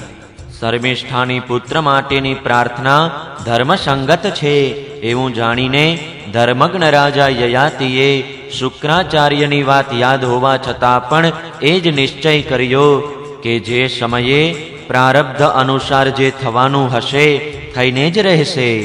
દેવયાનીને 2 પુત્રો થયા, યદુ અને તુર્વસુ, તથા વૃષપર્વાની પુત્રી શર્મિષ્ઠાને 3 પુત્ર થયા, દ્રુહ્યુ, અનુ અને પુરુ. જ્યારે અભિમાની દેવયાનીને એ ખબર પડી કે શર્મિષ્ઠાને પણ મારા પતિ દ્વારા જ ગર્ભ રહ્યો છે, ત્યારે તે ક્રોધથી બેસુધ બનીને પોતાના પિતાને ઘેર ચાલી ગઈ. કામી યયાતિએ મીઠી મીઠી વાતો, અનુનય વિનય અને ચરણ દબાવવા વગેરે ચેષ્ટાઓ દ્વારા દેવયાતીને મનાવવાની કોશિશ કરી. તેની પાછળ પાછળ તેઓ ત્યાં સુધી ગયા પણ ખરા, પરંતુ તેને મનાવી ન શક્યા. શુક્રાચાર્યજીએ પણ ક્રોધપૂર્વક યયાતિને કહ્યું, તું અત્યંત સ્ત્રીલંપટ, મંદબુદ્ધિવાળો અને જુઠ્ઠો છે. જા, શરીરને કુરૂપ બનાવી દેનારી વૃદ્ધાવસ્થા તને પ્રાપ્ત થઈ જાય. યયાતિએ કહ્યું, બ્રહ્મણ, તમારી પુત્રી સાથે વિષય ભોગ ભોગવતા હજી મને તૃપ્તિ થઈ નથી. આ શાપથી તો તમારી પુત્રીનું પણ અનિષ્ટ થશે. આ સાંભળીને શુક્રાચાર્યજીએ કહ્યું, સારું, જાઓ, જે પ્રસન્ન થઈને તમને પોતાની જવાની આપે તેની પાસેથી તમારી વૃદ્ધાવસ્થા બદલી લો.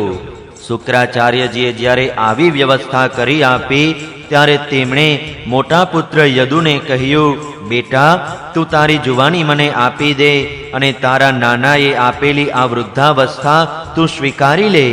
કારણ કે મારા પ્રિય પુત્ર, હું હજી વિષયોથી તૃપ્ત થયો નથી, તેથી તારી જુવાની લઈને હું થોડા વર્ષો સુધી હજી આનંદ ભોગવીશ.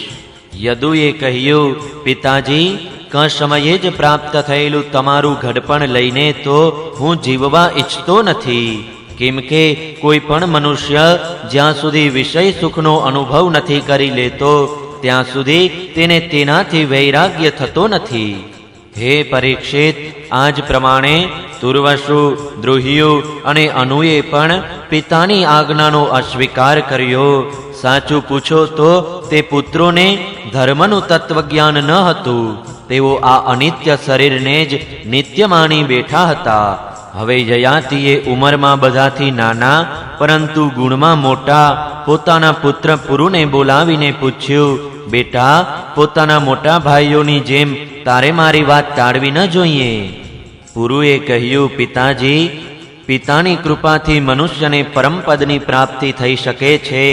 વાસ્તવમાં પુત્રનું શરીર પિતાનું જ આપેલું છે. આવી સ્થિતિમાં એવું કોણ છે જે આ સંસારમાં પિતાના ઉપકારોનો બદલો ચૂકવી શકે? ઉત્તમ પુત્ર તો તે છે જે પિતાના મનની વાત પિતાના કહ્યા વિના જ માની લે. કહ્યા પછી શ્રદ્ધા સાથે આજ્ઞા પાલન કરનાર પુત્રને મધ્યમ કહે છે. જે આજ્ઞા મળવા છતાં પણ અશ્રદ્ધાથી તેનું પાલન કરે છે તે અધમ પુત્ર છે. અને જે કોઈ પણ રીતે પોતાના પિતાની આજ્ઞાનું પાલન કરતો નથી તેને તો પુત્ર કહેવો જ ભૂલ છે. તે તો પિતાના મળ જેવા જ છે.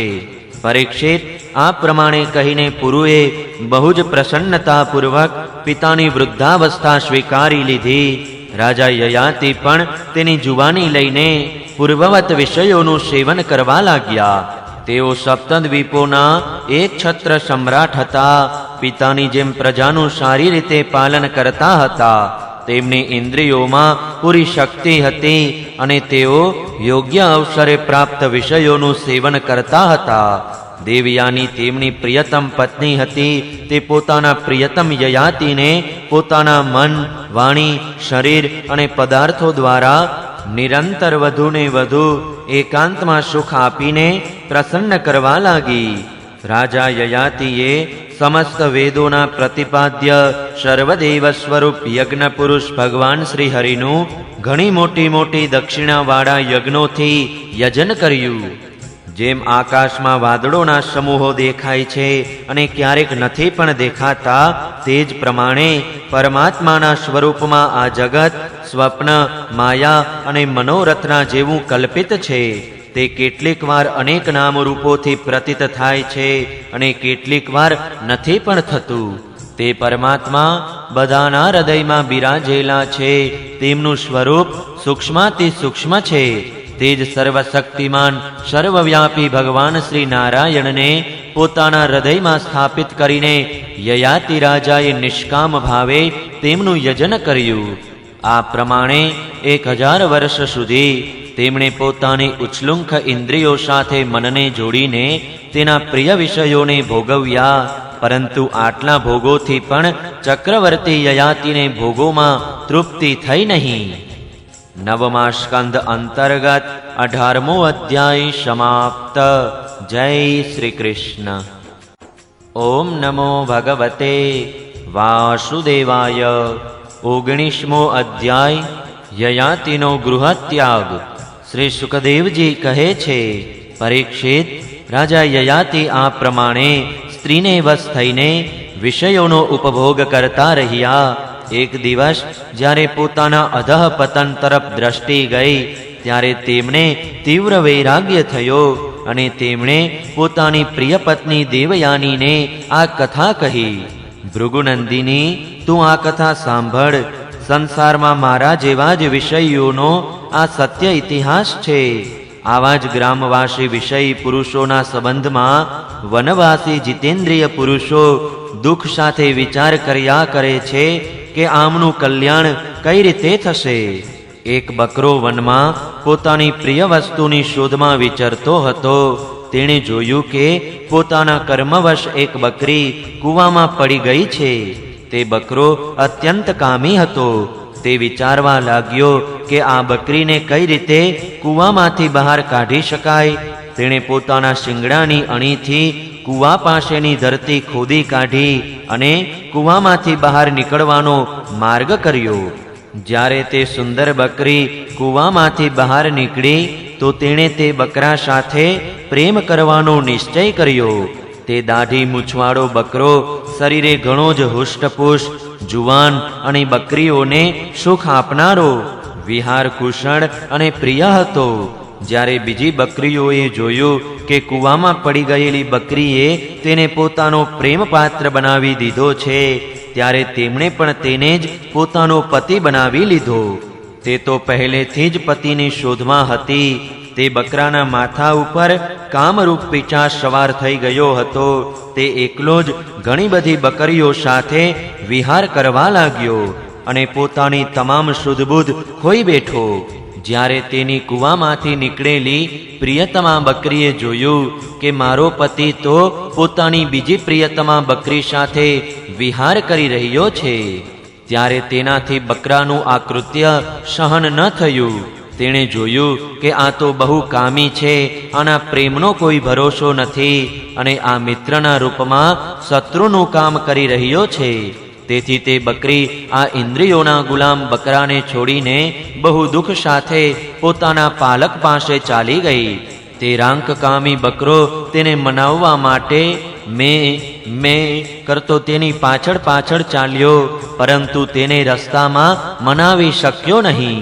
તે બકરીનો પાલક એક બ્રાહ્મણ હતો. તેણે ક્રોધમાં આવીને બકરાના લટકી રહેલા અંડકોષને કાપી નાખ્યો, પરંતુ પછીથી તે બકરીનું જ હિત કરવા માટે ફરીથી તેને જોડી પણ દીધો. તે બ્રાહ્મણ આવા અનેક ઉપાયોનો જાણકાર હતો. પ્રિયે, આ પ્રમાણે અંડકોષ જોડાઈ જતા તે બકરો ફરીથી તે કૂવામાંથી નીકળેલી બકરી સાથે ઘણા સમય સુધી વિષય ભોગ કરતો રહ્યો, પરંતુ આજ સુધી તેને સંતોષ થયો નહીં. સુંદરી, મારી પણ આ જ દશા છે. તારા પ્રેમ પાશમાં બંધાઈને હું અત્યંત રાંક બની ગયો છું. તારી માયાથી મોહિત થઈને હું મારી જાતને પણ ભૂલી ગયો છું.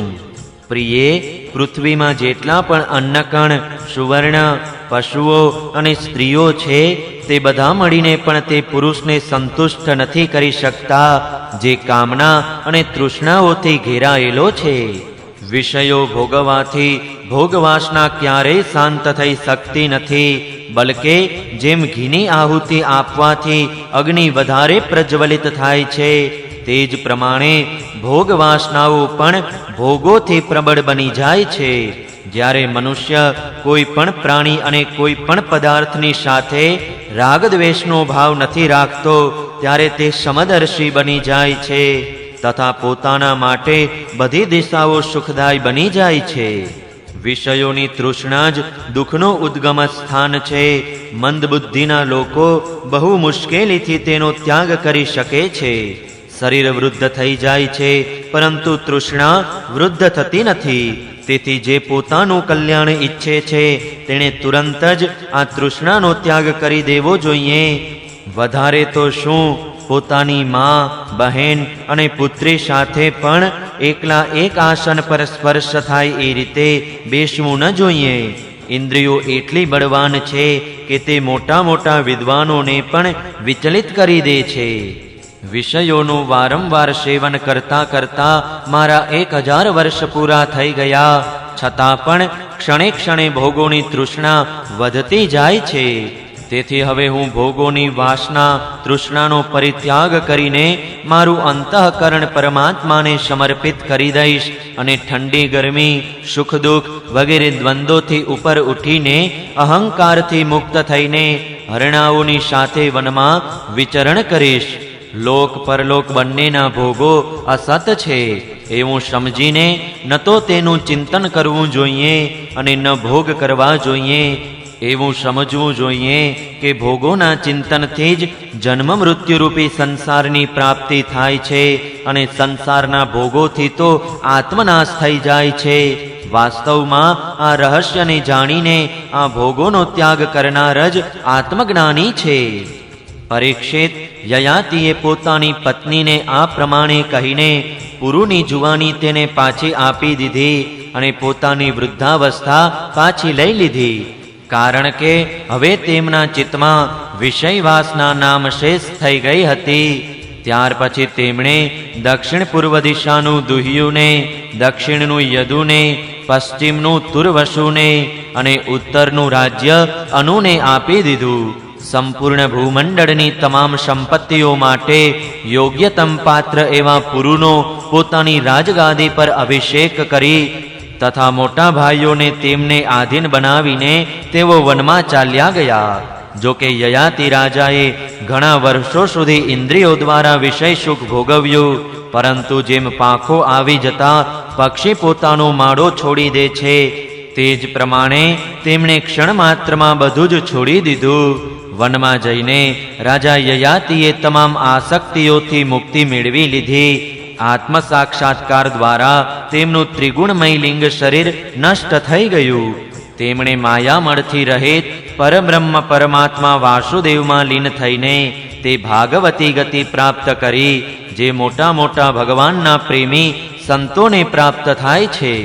જ્યારે દેવયાનીએ આ કથા સાંભળી ત્યારે તે સમજી કે રાજા મને નિવૃત્તિ માર્ગ માટે પ્રોત્સાહિત કરી રહ્યા છે, કારણ કે સ્ત્રી પુરુષના પરસ્પર પ્રેમથી જ વિરહનું દુઃખ થાય છે. આવું વિચારીને રાજાએ આ કથા મજાકમાં કહી છે. સ્વજન સંબંધીઓનું એક સ્થાનમાં ભેગા થવું એ પરબ પર ભેગા થતા પથિકજનો જેવું જ ઈશ્વરાધીન છે. આ બધો ભગવાનની માયાનો ખેલ છે અને સ્વપ્ન જેવો છે. એવું સમજીને દેવયાનીએ સર્વ પદાર્થોમાંથી આસક્તિ છોડી દીધી અને પોતાના મનને ભગવાન શ્રી કૃષ્ણમાં તન્મય કરીને બંધનનું કારણ એવા લિંગ શરીરનો પરિત્યાગ કરી દીધો. તે ભગવાનને પ્રાપ્ત થઈ ગઈ. તેણે ભગવાનને વંદન કરીને કહ્યું, સમસ્ત જગતના કારણ, સર્વના અંતર્યામી, સર્વના આશ્રયરૂપ, સર્વશક્તિમાન ભગવાન વાસુદેવને નમસ્કાર છે. જે પરમ શાંત અને અનંત તત્વ છે તેમને હું નમસ્કાર કરું છું. 9મા સ્કંદ અંતર્ગત 19મો અધ્યાય સમાપ્ત. જય શ્રી કૃષ્ણ.